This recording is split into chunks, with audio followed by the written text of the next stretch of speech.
Mitford at the Fashion Zoo by Donald Robertson, as read to you by Daisy. Mitford at the Fashion Zoo by Donald Robertson, story by Kimberly, Gieske.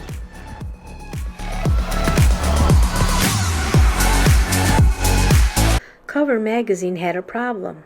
Its star fashion editor, Panda Summers, needed an assistant fast. Her last assistant had run away howling, and now Fashion Zoo Week was just a few days away. Panda's most busiest ever time of the whole entire year. And her phone was ringing, with fashion designers calling, and no one to answer it.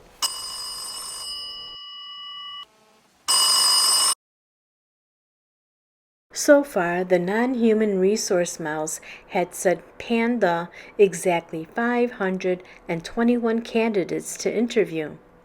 But Panda had dismissed each candidate with a sniff. "Not fabulous enough. What to do? Fretted NHR Mouse. Isn't there anyone else? Asked Panda. Well, there is one last possibility, said NHR Mouse. Bring me the Mitford file. Mitford the giraffe had dreamed of working for Cover ever since being a tiny little calf.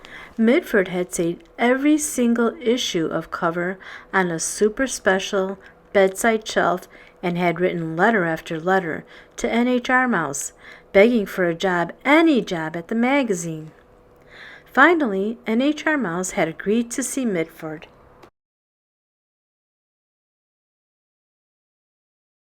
Exactly 1 year ago, NHR Mouse had sent Mitford to interview with Cover's creative director, Ace Samanton.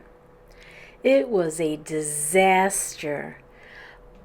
Mitford had seen a photo by Spruce Spiderweber of a sequined feather headdress and had run up to the fancy schmancy store, Bergdorf Woodman, and bought one to wear to the interview. But the sequins itched, the feathers tickled, and in the middle of the interview, Mitford had a sneezy itch attack. Needless to say, Mitford did not get the job, but Ace had admired Mitford's taste in headwear.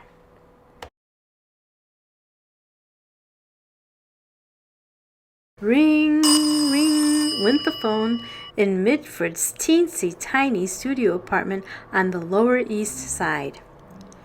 Mitford, if you can get up to the Cover offices within a half hour, you've got your interview with Panda, said NHR Mouse. 20 minutes later, Mitford stalked into the office and stood before Panda's super chic and spotless desk. Panda looked up from the fashion layout in front of her, peered at Mitford over her super silly inside sunglasses, and declared, "Now this is more like it." The willowy neck, the legs for days, the cool, aloof gaze. Yes, Mitford was a fashion world no-brainer.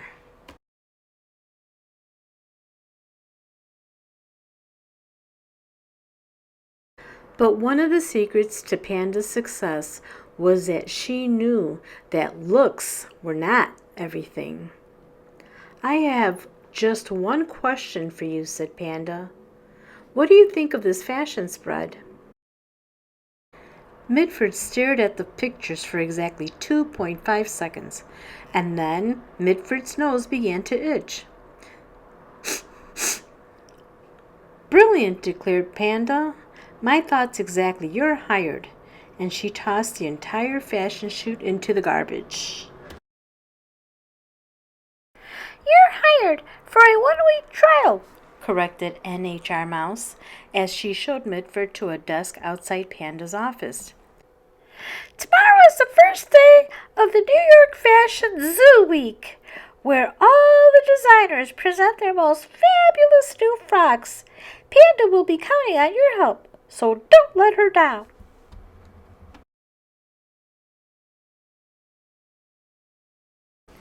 Ring, ring, went Mitford's desk phone. "This is Zap Possum," shouted a voice on the line. "I need Panda at my showroom stat. It's an emergency."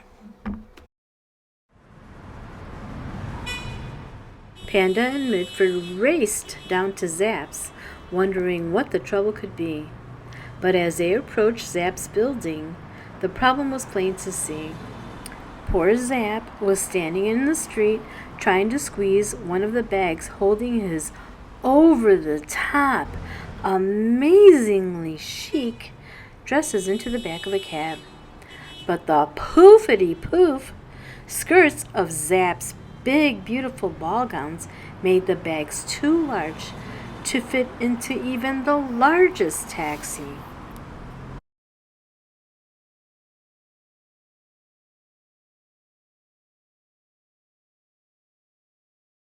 "Oh, Panda, how will I ever get these dresses to my fashion show?" cried Zap. "Someone bring me some scissors. I'll have to cut them down to fit." "You'll do nothing of the sort," said Panda. She turned to Mitford, arched her brow, and said, "Have you got any ideas, Mitford?"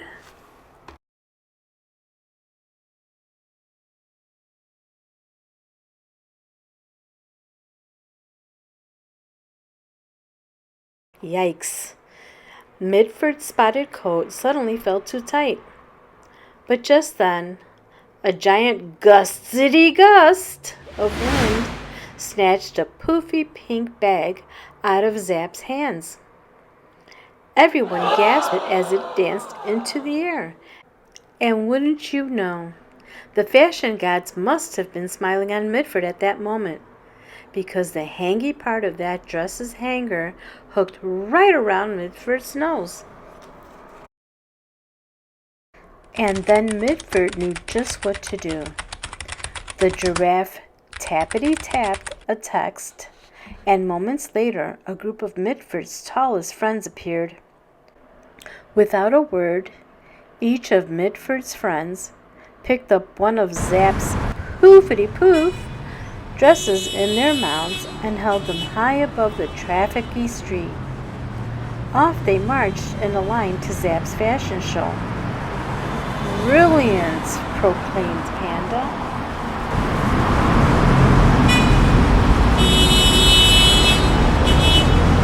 "Kiss, kiss," yelled Zap before he hopped into a cab. It was Zap's most fabulous show, maybe ever.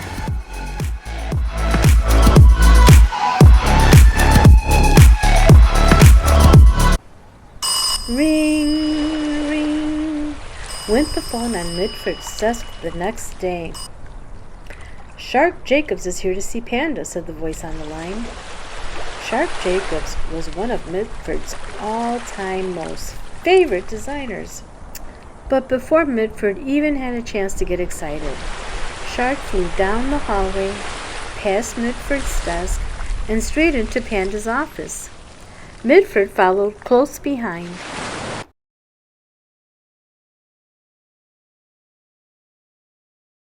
"I have a creative block," wailed Shark to Panda. "I am stuck. I have no ideas for my show. Zilch, nada, nothing." With that, he flung himself down on Panda's pink sofa, knocking over a vase of perfectly pink peonies. "Sniff, sniff," went Mitford. Went Panda. Mitford reached for a tissue, only it wasn't a tissue. It was a tissue-soft gazillion-dollar tutu, and now it fluttered in front of Mitford like a prima ballerina. Panda gasped.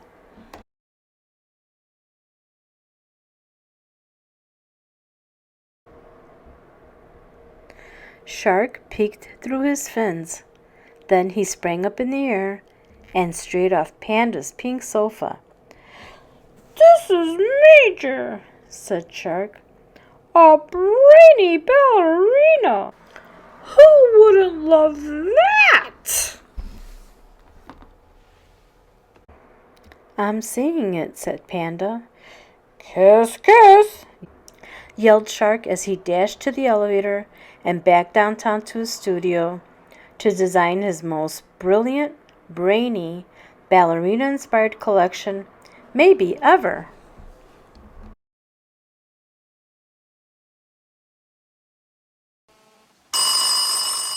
Went the phone on Mitford's desk later that afternoon. Mitford, it's time to go to the Michael Bohr show.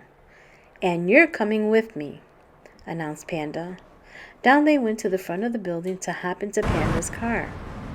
But what's this? No car? Panda's driver was stuck in terrible traffic. Every taxi was at a standstill. We'll miss the show, cried Panda. Went Mitford. Went Panda. But Mitford knew just what to do. Mitford whipped out a blue city bike card and unlocked 2 blue bikes. One for Mitford, one for Panda. How modern, declared Panda. For above all, the most important thing to Panda was to be modern. And off they biked to the show. After parking their bikes, Mitford trotted along after Panda. The sidewalk was a zoo of fabulously dressed fish animals going to the show. Mitford saw some struggling actress snake friends sipping espresso at a cafe. They all hissed hello.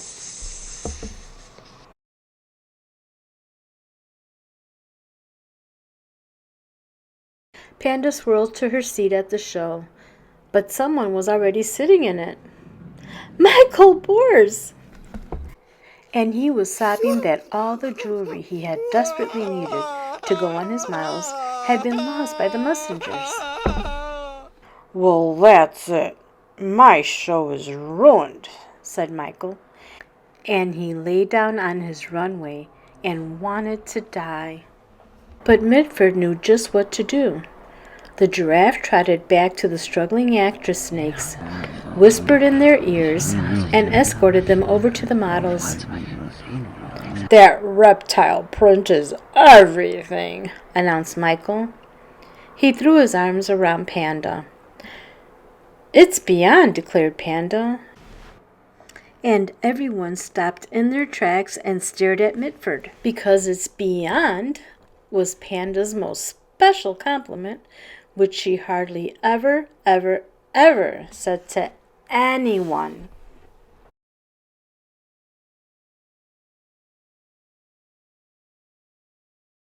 The reviews at night said that even though the live snakes had cleared the room, it was Michael's most amazing show, maybe ever. And with that, Mitford was beyond hired. Kiss, kiss went Panda. Kiss, kiss went Mitford.